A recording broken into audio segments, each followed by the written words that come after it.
Chabo and his friends, they like to play together in the field and under the mango tree.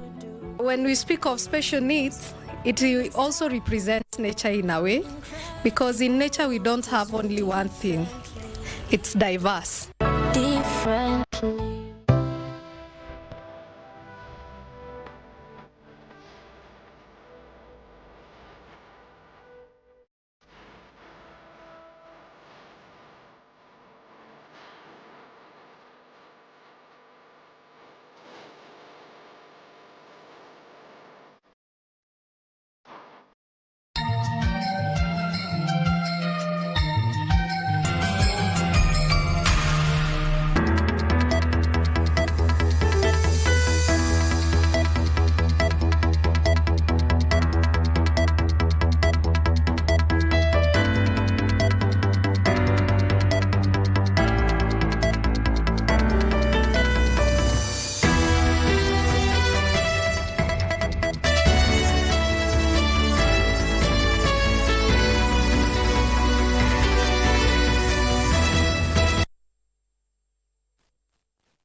Well, of course, welcome to our broadcast this afternoon. My name is Abdiaziz Hashim. The sign language interpreter at the bottom end of the screen is Baron Abuli. You're just in time for the latest in the world of current affairs, business, as well as sports. But we start off with some sad news where Kenyan volleyball legend Janet Wanja has passed away after a courageous battle with gallbladder cancer.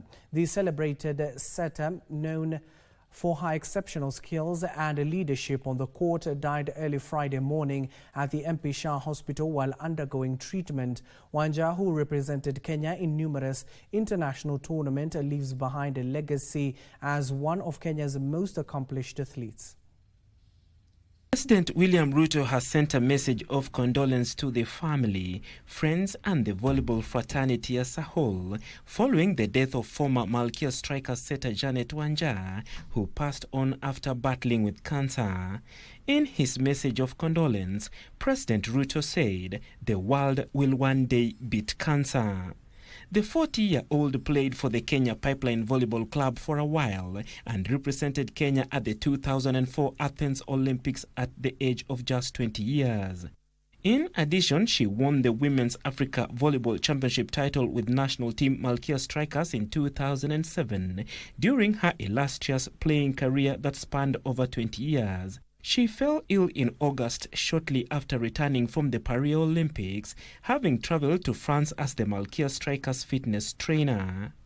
After playing at the 2004 Olympic Games and after many attempts to qualify for another Olympics, Wanja said that it would be a dream come true for her to be at a second Olympics. I believe everything happens for a reason. Kama vile hatuja qualify, maybe hiyo ni mpango wa Mungu. Who knows, sijaenda ya pili, but maybe next time nikienda naweza enda kama team manager, ama coach, ama hata mkubwa wa federation.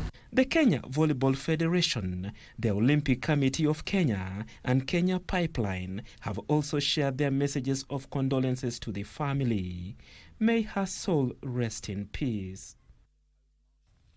And our condolences goes out to the family as well as the sporting fraternity in the country. In other news, Embu residents who are treated to a fun-filled Christmas at the historic Kairuri Stadium in Manyata constituency. The celebration, organized by the Wakagoto Foundation, featured a variety of fun activities. The Kairuri Stadium was alive with excitement as families indulged in mouth-watering delicacies and participated in games and activities that brought the community together.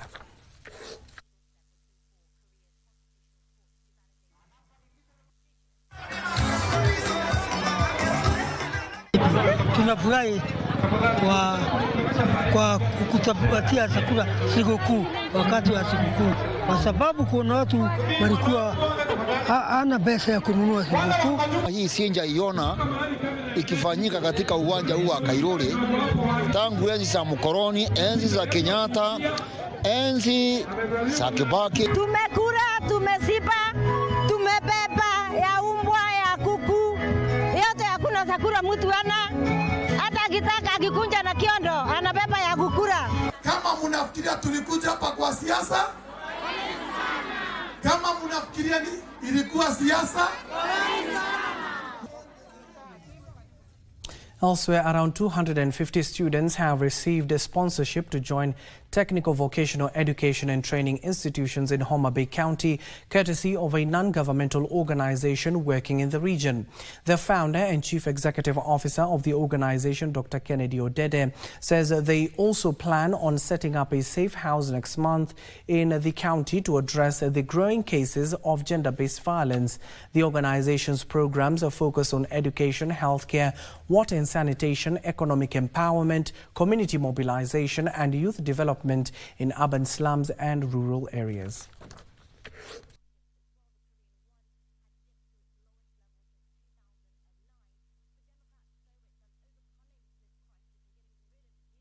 In our day, Governor Wanja and us, we are working on building safe houses where women and girls can go. Those who have been abused, to get a place that they can get legal support, help them to start businesses, and just give them a space where they can also have psychotherapy, right? Helping them and go through what the tough life they've gone through. So a place that can see as a refuge. More programs coming in. One of the biggest ones is also called Sustainable Livelihoods that we use. Right, this year it reached over 80,000 people across the country. Through the Livelihoods program, we are empowering women to learn skills. We are taking youth to Tibet. In Homa Bay County alone, I think we've taken over 250 students this year to Tibet. Last year it was again over 200. Police in Kisii County have launched an investigation into the mysterious death of a 26-year-old man. The body of the man was found dangling from a roof of his brother's house at Nyachenge village in Basi Masige West Nyamache sub-county. According to witnesses, the deceased is suspected to have committed suicide. A somber mood engulfed Nyachenge village in Kisii County following reports of the death of a resident. Shocked villagers who streamed into 26-year-old Devin Dubi's brother's house say he could have poisoned himself after finding the food he had been eating on the table. His son was rushed to hospital where he was found to have ingested some poison substance.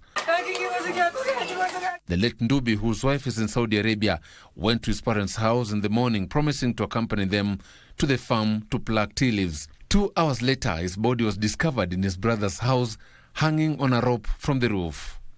Hii ni kisa ya ajabu sana na si mara ya kwanza. Of late tumeshuhudia hizo visa nyingi, watu kujinyonga na watu kunyongwa.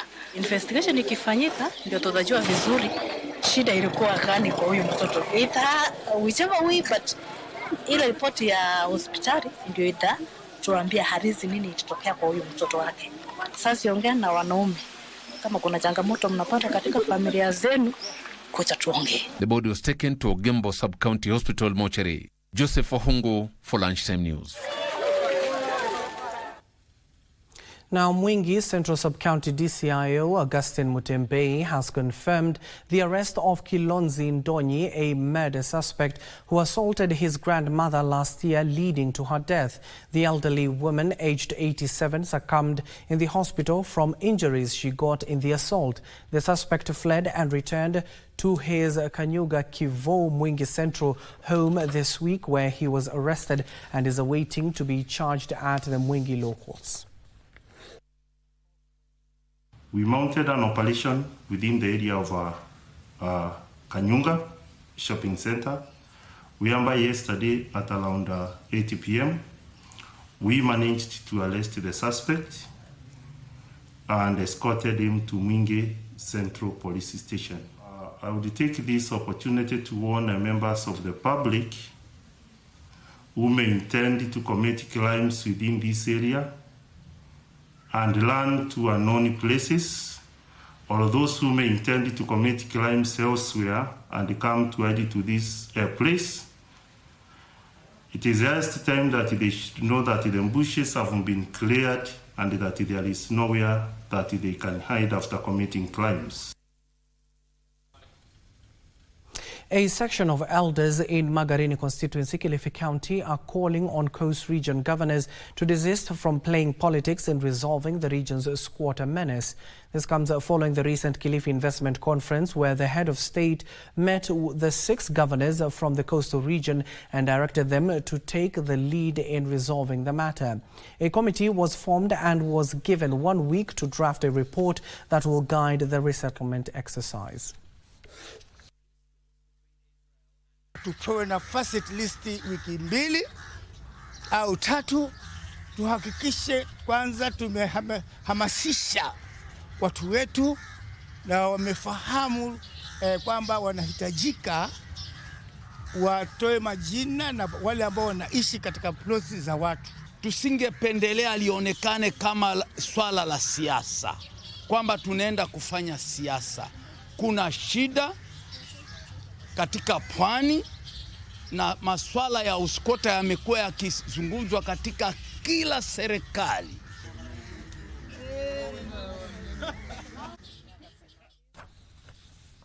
Still within the same devolved unit, Kilifi County government has procured road construction equipment to upgrade the roads in the expansive county. According to the governor, Gideon Mungaro, the machines will open up roads in remote areas and reduce time and money used in the tendering process. Father Mungaro says this will ensure all damaged county roads are frequently repaired and maintained, and they also plan on using the equipment to dig water pans to ease the challenge of water shortages.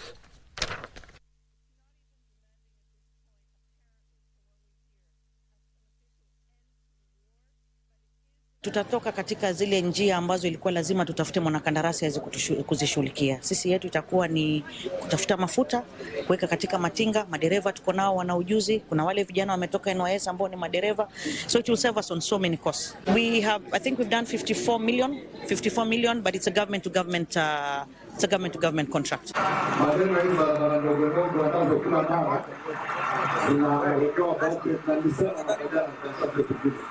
Nataka tutoke mahali ya kuwasiliana kandarasi mambo ya barabara za mchanga, sio zinalindwa na kaunti yenyewe. Pesa za Kilifi zitumike ovyo. Safi! Kama tunalilia ili kwa biashara zetu mafuta, tutanunua pia malori ya kubeba kifusi, tutengeneze barabara zetu wenyewe kama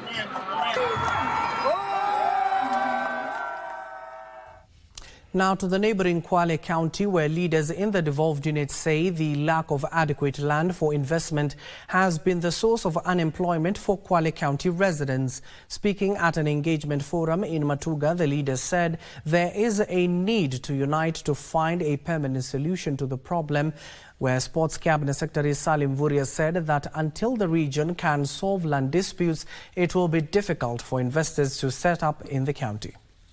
Zile ardhi ambazo zina utata ziko na wananchi, serikali wahakikishe inaweza kusuluhishwa. Kuna ardhi ambazo ziko na absentee landlords, hajulikani mwenyewe anaishi wapi.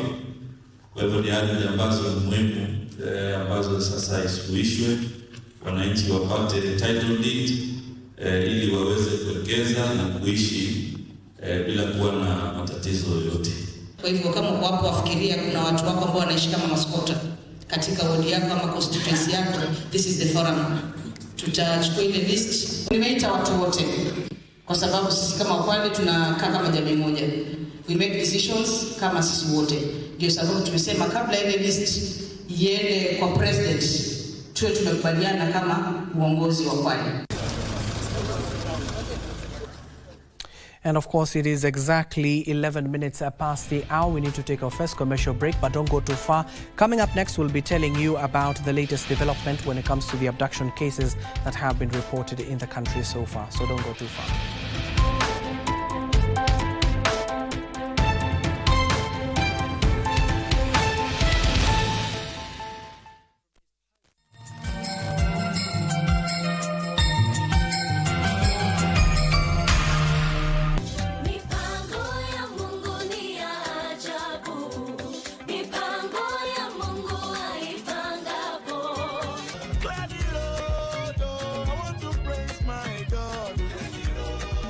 And we want to talk about the spirit of giving, or rather the spirit of generosity. When you talk about the spirit of giving, we say that is a way that we show our love to God and show our reliance on God's supply. But again, also we say that our work show our establishment of God's kingdom. It is more blessed to give than to receive. It is the hand that is stretched to give that receives, and it's more blessed.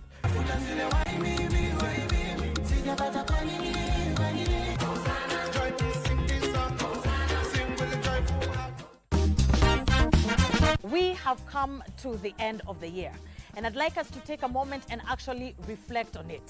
The year is 2024, and what a year it has been. From floods to rising cases of femicide, these are just a few of the events that we shall be discussing on this episode of Dada's Show. For me, what stood out, let me look at the agriculture space. We had the sugar bill signed into law as centered, and we had the president give about 11 billion USD. But the economic challenges have largely contributed to a lot of other factors. Gen Z movement was a spirit.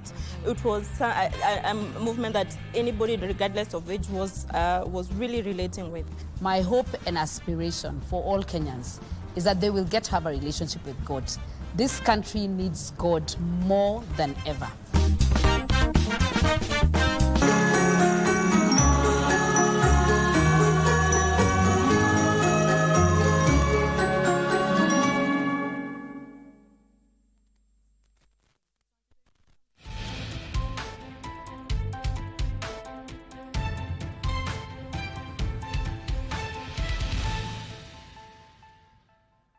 Welcome back, and thank you for staying with us. Now to a developing story where the puzzle surrounding the alleged abduction of youth across the country deepened on Friday, with the Directorate of Criminal Investigations DCI denying its involvement in the alleged abduction of Gideon Kibet, alias Kibet Bull. The DCI's denial comes in the wake of claims by Busia Senator Kiom Tata that Kibet was abducted after leaving his office on Tuesday. According to the senator, he saw Subaru vehicles outside his office on the said date when he was meeting Kibet and other people interested in supporting his presidential ambitions. There's nothing to celebrate in this country today. The saga surrounding alleged abductions took a fresh twist on Friday, with the Directorate of Criminal Investigations DCI being the latest security agency to deny involvement. The Mohammed Amin-led body has rubbished claims by Busia Senator Kiom Tata, linking them to the crimes. This is the second person being abducted leaving this office. That one was Mr. Njagi. He's called Bob Njagi. Bob Njagi was abducted when he left this office. When he was on his way home, he was intercepted and abducted, and was among the Kitengela three who were held incommunicado for a long time. So this is the second time it's happening. And I'm concerned about that the security of people who are associating with me is not guaranteed. I'm not a criminal. In a statement, the agency denied claims by the senator that one of their vehicles was used in the abduction of Gideon Kibet, alias Kibet Bull. It's like telling me what to do. So I think that it's a matter of grave concern, but just not for me. Maybe I'm protected because I enjoy state protection through the security services I have as a senator. But the ordinary Kenyan who is going to board a matatu to go home should be protected. Omtata has since shared a photo of a white Subaru, which he alleged belongs to the DCI and was used in the mission. The denial by the sleuths comes barely 24 hours after the Inspector General of Police, Douglas Kanja, distanced the National Police Service from the ongoing abductions, warning the public against spreading falsehoods aimed at tarnishing the name of the police service. This as pressure persists for the government to give answers. No mudi. Tutena nywa Now, Kenya Party leader Martha Karua, speaking at her residence in Kimunye, Kirinyaga, condemned the incident, squaring why security agencies appear to be clueless on the abductions. Although the police commissioner says it is not the police who have abducted, I know it is security agencies, and we are demanding that all abducted persons be released forthwith to celebrate the festivities with their families. Tumesema kwa sauti moja na watu wa mingi, these abductions must stop. The investigative branch has urged anyone with information on the abductions to come forward and assist with investigations. As of December 26, the Kenya National Commission on Human Rights reported 7 abduction cases in December, with 6 of those allegedly abducted still missing. Additionally, human rights bodies say 13 more cases of abductions or enforced disappearance have been recorded in the last 3 months, bringing to 82 the total number of cases since June 2024. Indeed, it is a story we're keeping an eye on, and of course we'll update you in our subsequent bulletin. Now let's take a look at what happened in the August House in the year 2024. Now 2024 will remain a historic year for the 13th Parliament, having been stormed and vandalized by angry Kenyans who opposed the MP's decision to pass the Finance Bill of 2024. The unprecedented events of June 25th forced President William Ruto to send the controversial bill back to Parliament with instructions to delete all clauses. Barely 4 months later, the two houses of Parliament, in an unprecedented move, voted to impeach the former Deputy President Rigathi Gachagua from office. Here is a summary of key highlights of Parliament for the year 2024. Which is that the Affordable Housing Bill, National Assembly Bill number 75 for 2023, be now read a third time. Will as many other opinion say aye? Aye. Will as many other opinion say nay? Nay. The ayes have it. The year 2024 for the 13th Parliament started with representatives of Kenyans appearing to defy the call for Kenyans opposed to the controversial Affordable Housing Bill 2023. The bill, which provided for the legal framework for deducting 1.5% from all pay-slipped employees, was passed by both houses in February despite the public outcry. Order, honorable members, order. Order. Tell us, can you go to the bar? Barely 3 months later, the August House defied the will of the electorate when they passed the controversial Finance Bill 2024 that proposed enhanced taxation. Honorable members, the results of that division is as follows.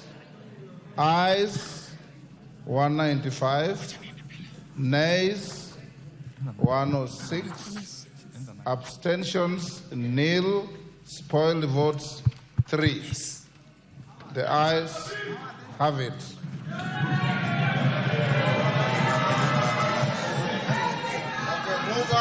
Order. This time, Kenyans hit back at their representatives, storming and vandalizing Parliament on June 25th. The historical Gen Z protest forced President William Ruto to send back the Finance Bill to Parliament with instructions to delete all clauses. And listening keenly to the people of Kenya, who have said loudly that they want nothing to do with this Finance Bill 2024, I concede, and therefore I will not sign the 2024 Finance Bill. The lawmakers were also forced to adjourn for a month to allow for reconstruction of the vandalized house. Earlier in May, the National Assembly considered a motion to impeach Agriculture Cabinet Secretary Mithika Linturi from office, sponsored by Bumula Member of Parliament Jack Wamboka.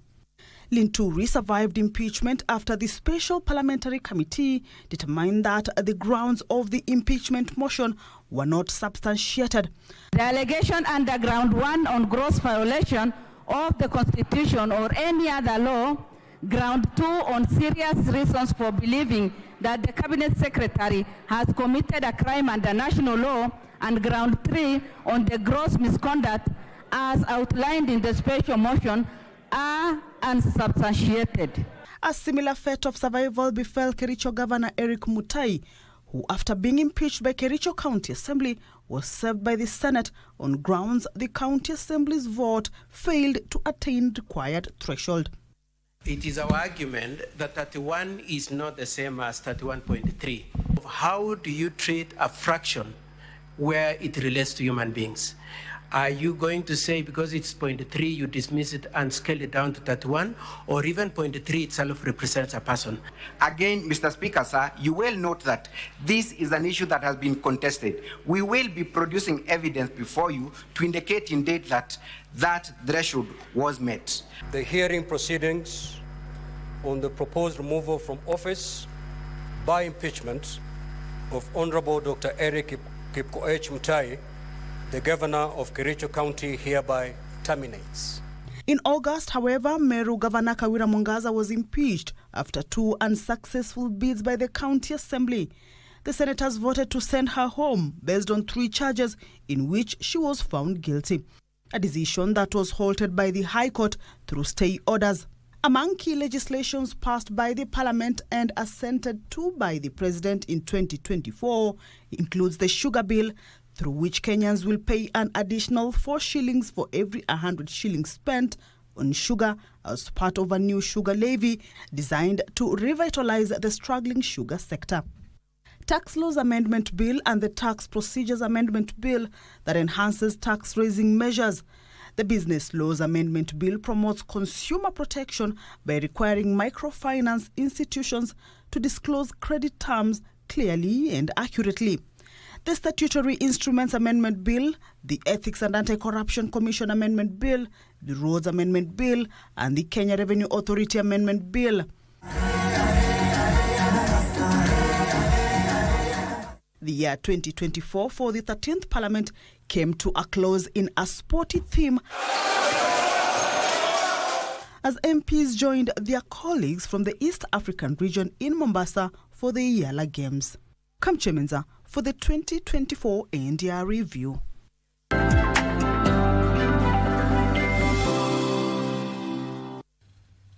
And now welcome to the world of business. Now, small and medium enterprise in the agriculture sector are said to benefit from an acceleration program by the German government. The SME acceleration program is part of the 40 billion German funding to streamline the agriculture value chain through supporting youthful startups. Small and medium enterprises account for 98% of businesses, generating 30% of jobs in the country. To support startups in the agriculture sector, the German government has released 110 million shillings to advance cheap loans to youthful entrepreneurs in the food value chain. The support under the acceleration program targets high-potential SMEs in the agri-food sector. Through the SME Loop as well, we support growth stage enterprises, and we again have business coaches who support the enterprises. So for the mentorship program, we are already supporting 75. We started with 50 enterprises. Dala Feeds is one of such startups that has been funded to expand its operation to other western counties apart from Kisumu. People of GIZ and Afriscope, whereby Afriscope as the BDS provider helped us renegotiate a loan from the bank that we got a better facility, and we were able to pay for the import duty, the clearing fees and all that, and machine setup, warehouse leasing. The miller says it has lowered the price of feeds in parts of Western Kenya by 400 shillings as it cuts transport costs since it's the only feed miller in the region. We have farmers even requesting that they want to bring a bag of maize, and then in exchange we give them feed to go feed their chicken. So that's quite interesting. It was a vision because we were getting our feeds all the way from Nairobi, and it's an 8-hour drive. And you call the factory and they say, oh, sorry, today we are not producing. And then you have to disappoint your farmers again and again and again. And it became so frustrating. So we said we can do better. To streamline the agriculture value chain, the SMEs have also been linked with small-scale farmers under contract farming to ease access of raw materials. So we have customized support for the different segments of enterprises, looking at their needs, and we customize our support to ensure that they grow to the next level. Benson Rioba reporting for Lunchtime News.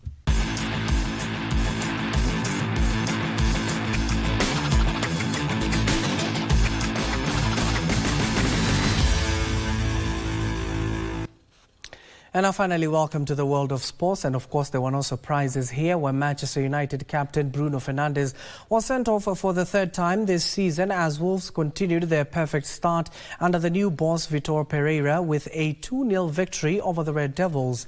Meanwhile, league leaders Liverpool strengthened their grip at the top of the Premier League after coming from behind to defeat struggling Leicester City 3-1 and move 7 points clear. He's deep and there's Salah and Jones! And the goalkeeper's got a really good hand to that. And the header has hit the post and hit the goalkeeper. The ball towards Alexander-Arnold and Salah!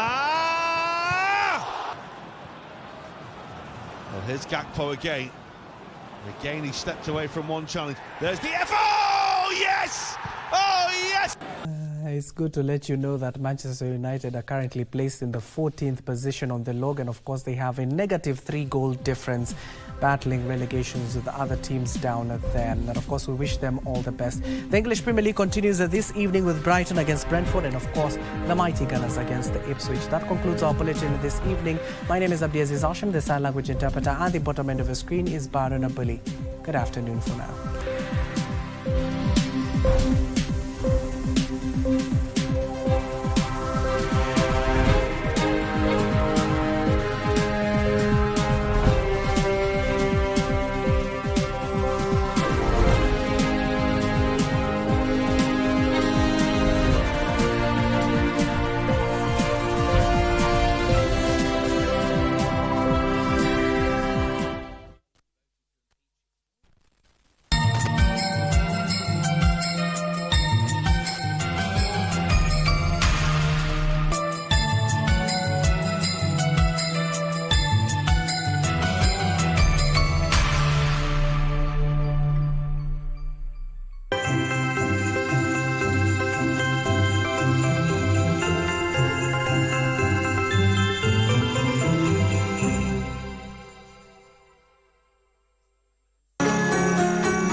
Honestly, just wanted to make a difference.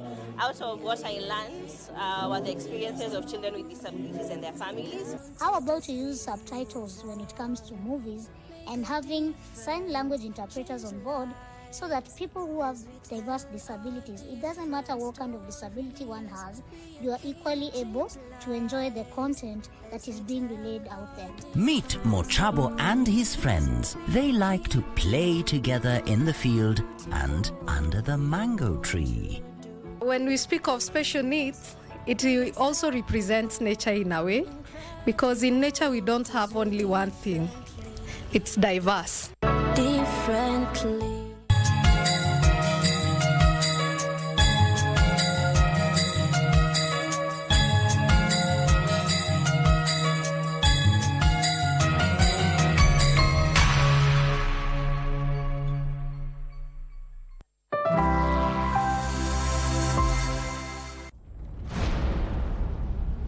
This week on the 77% Street Debate. We used to be forced to speak English. While we came from background of speaking Swahili, we have been raised in Swahili. But do you lose your identity simply by learning another language? When I speak English, I try to dress like an English person, acting like an English person. It means I have to leave all my cultures behind. Maarifa, elimu, chochote ulichonacho ifunze kwa lugha unayo ifahamu.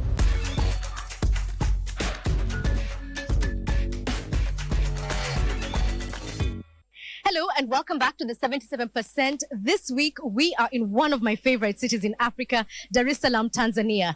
Now, did you know that there are over 100 languages spoken here? And yet, Swahili remains a national language. In fact, Tanzania, until recently, was only one of only 2 countries in Africa to have that.